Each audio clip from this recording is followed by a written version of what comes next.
Friend, তোমরা যারা ক্যালকাটা ইউনিভার্সিটির আন্ডারে 5th সেমিস্টারের ছাত্রছাত্রী আছো এবং তোমাদের রাষ্ট্রবিজ্ঞান সাবজেক্টে অনার্স আছে, তোমাদের জন্য আজকের ক্লাসটা খুবই গুরুত্বপূর্ণ।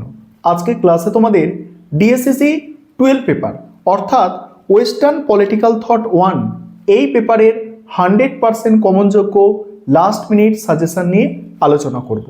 অর্থাৎ তোমরা শেষ মুহূর্তে এই ডিএসসিসি 12 পেপার থেকে কোন প্রশ্নগুলো ভালো করে পড়বে সেই নিয়েই আজকে আলোচনা। প্রথমে তোমাদের মডিউল 1 থেকে 10 নম্বর এবং 20 নম্বরের জন্য যে প্রশ্নগুলো তোমরা ভালো করে শেষ মুহূর্তে দেখবে শুনে নাও। প্রথম প্রশ্ন, প্লেটোর ন্যায় তত্ত্ব। প্লেটোর ন্যায় তত্ত্ব আলোচনা করো। মোস্ট ইম্পর্টেন্ট প্রশ্ন, প্লেটোর ন্যায় তত্ত্ব আলোচনা করো। দ্বিতীয় প্রশ্ন, ম্যাকিয়াভেলির রাজনৈতিক চিন্তায় অবদান আলোচনা করো। অর্থাৎ ম্যাকিয়াভেলিকে নবজাগরণের সন্তান বলা হয় কেন, বা ম্যাকিয়াভেলির রাজনৈতিক চিন্তায় অবদান। ম্যাকিয়াভেলি তোমাদের জন্য খুবই গুরুত্বপূর্ণ। প্লেটোর ন্যায়তত্ত্ব, ম্যাকিয়াভেলির চিন্তা, এটা খুবই, এই দুটো প্রশ্ন হচ্ছে সব থেকে গুরুত্বপূর্ণ তোমাদের মডিউল 1 থেকে, এবং এই দুটি প্রশ্নের মধ্যে থেকে একটি প্রশ্ন পরীক্ষায় আসার সম্ভাবনা কিন্তু অনেক বেশি। 3 নম্বর প্রশ্ন, অ্যারিস্টটলের রাষ্ট্রতত্ত্ব আলোচনা করো। তার সঙ্গেই আছে আধুনিক রাষ্ট্রতত্ত্বে এর তাৎপর্য ব্যাখ্যা করো।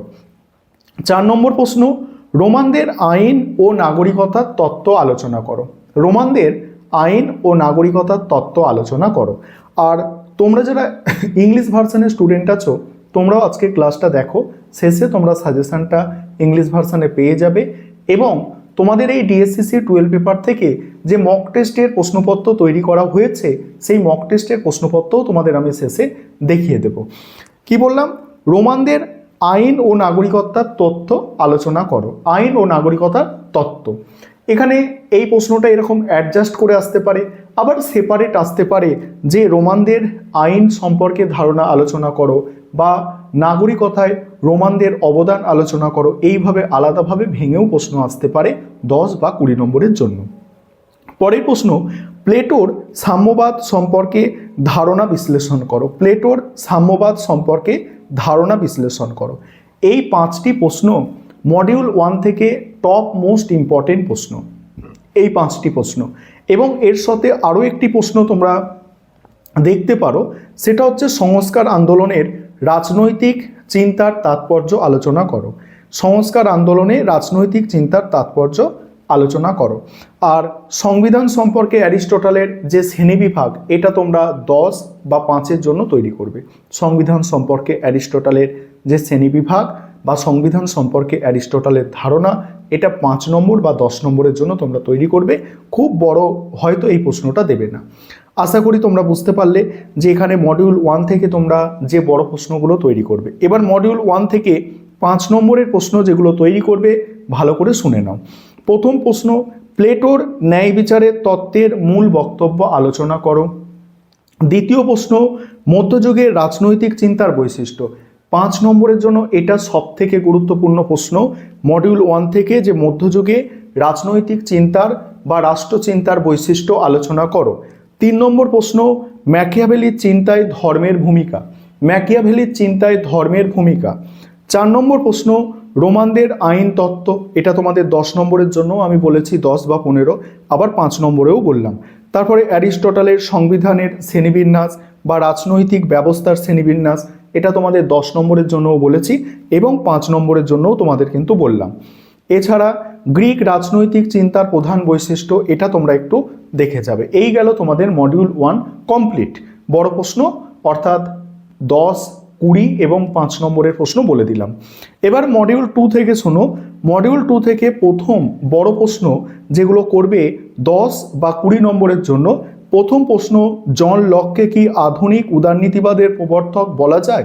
যুক্তিসহ আলোচনা করো। এই প্রশ্নটা, আবার এই প্রশ্নটা ঘুরিয়ে আসতে পারে, লকের উদারনীতিবাদ সম্পর্কে ধারণা আলোচনা করো। এইভাবে ঘুরিয়ে আসতে পারে।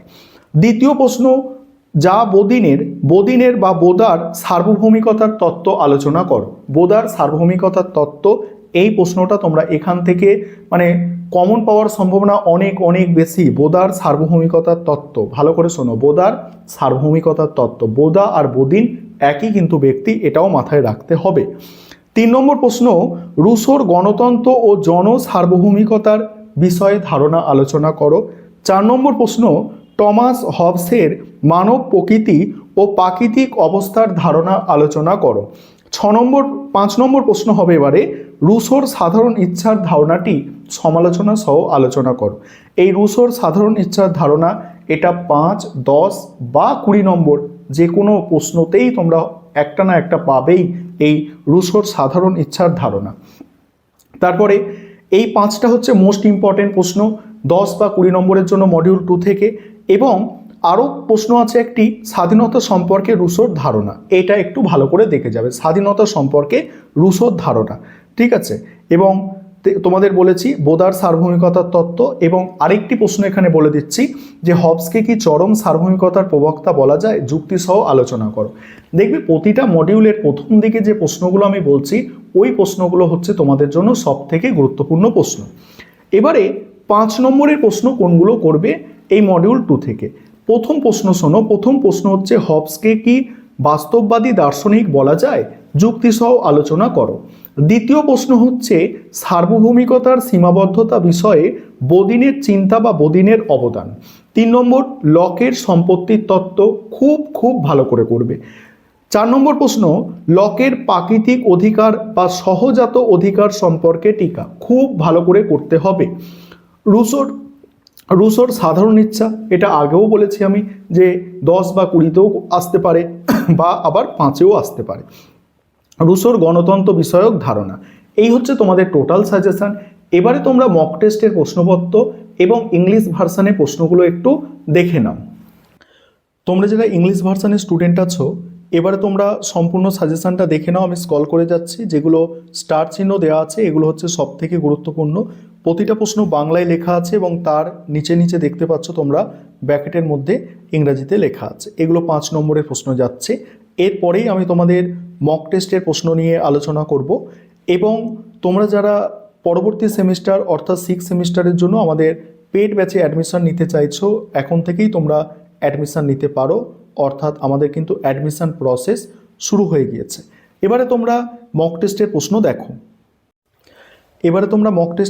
দেখো। 5 নম্বরের যেগুলো আছে দেখো, প্রথমে প্লেটোর সাম্যবাদ, ম্যাকিয়াভেলির চিন্তায় ধর্ম ও নৈতিকতার ভূমিকা, সংবিধান সম্পর্কে অ্যারিস্টটলের মত, বদিনের সার্বভৌমিকতার সীমাবদ্ধতা, টমাস হবস একজন বস্তুবাদী দার্শনিক, রুশোর গণতন্ত্রের ধারণা। এবার মডিউল 1 থেকে যেগুলো আছে দেখো, তোমাদের 20 নম্বরের জন্য মডিউল 1 থেকে তৈরি করতে হবে। দেখো প্লেটোর ন্যায়তত্ত্ব, ম্যাকিয়াভেলিকে কি আধুনিক রাষ্ট্রবিজ্ঞানের জনক বলা যায়, অথবা ম্যাকিয়াভেলিকে কি নবজাগরণের সন্তান বলা যায়, তোমার উত্তরের সপক্ষে যুক্তি। এগুলো হচ্ছে 20 নম্বরের প্রশ্ন, টপ মোস্ট ইম্পর্টেন্ট প্রশ্ন নিয়েই মক টেস্টের প্রশ্ন তৈরি। তারপর 10 নম্বরে অ্যারিস্টটলের সংবিধানের শ্রেণীবিন্যাস, মধ্যযুগীয় রাজনৈতিক চিন্তার প্রধান বৈশিষ্ট্য। এবং মডিউল 2 থেকে এটা নম্বর বিভাজনটা একটু ভুল আছে, এটা 20 নম্বর হবে, ঠিক আছে। এগুলো 20 নম্বরের প্রশ্ন, 20 নম্বর। এখানে কি করছো তোমরা, জন লককে কি উদারনীতিবাদের প্রবর্তক বলা যায়, যুক্তি দাও। রুশোর সাধারণ ইচ্ছার ধারণা। আর 10 নম্বরে হচ্ছে বদিনের সার্বভৌমিকতার তত্ত্ব আর টমাস হবসের সার্বভৌমত্ব ও রাষ্ট্রের প্রকৃতি সংক্রান্ত ধারণা। এবার তোমরা যারা ইংলিশ ভার্সানের স্টুডেন্ট আছো তোমরা সম্পূর্ণ মক টেস্টের প্রশ্নটা দেখে নাও, আমি স্ক্রল করে গেলাম।